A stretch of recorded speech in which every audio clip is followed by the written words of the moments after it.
Activity 6, Student's Book, Unit 6, page 149, Exercise 1.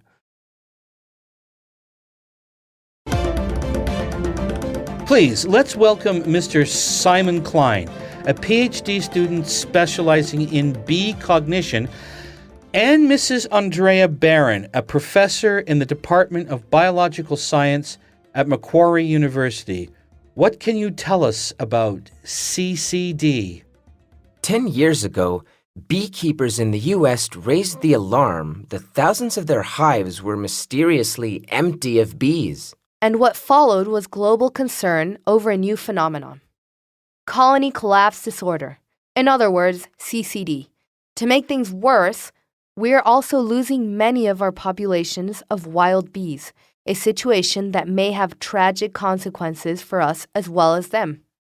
10 years after the initial alarm, what is the current status of the world's bee populations? Since the alarm was first raised, many countries have created new monitoring methods to judge the status of their bees. So, you can have much more data on bee populations, can't you?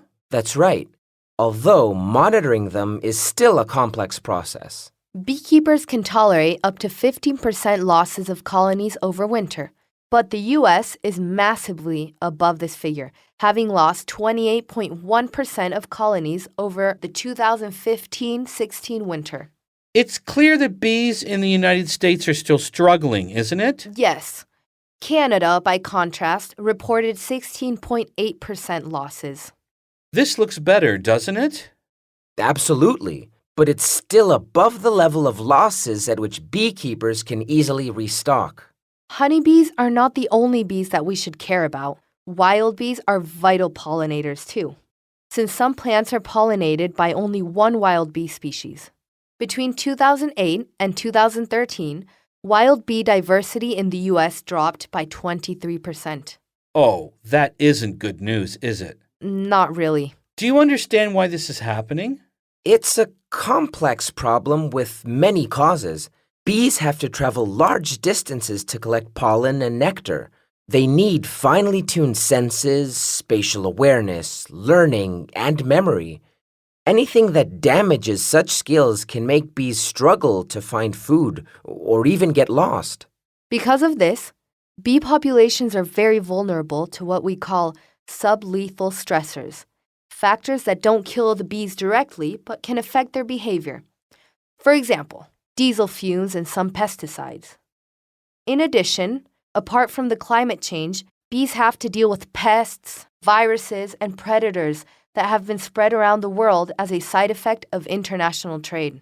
Bees have a huge impact on our food supply, as they are the most important pollinators of many of the fruits and vegetables we eat. Dying bees scream a message to us that they cannot survive in our current agricultural and urban environments. What can be done? At a global level, to preserve our bees, we must improve the environments in which they collect food. Every small action can make a difference. Also, planting flower borders with bee-friendly flowers in gardens can provide food for both wild and domestic bees. People should reduce or eliminate the use of herbicides or pesticides when gardening, Another tempting option is to buy local honey. which often has a more distinctive flavor than mass-produced, doesn't it? Of course. Well, thank you very much for all your useful information.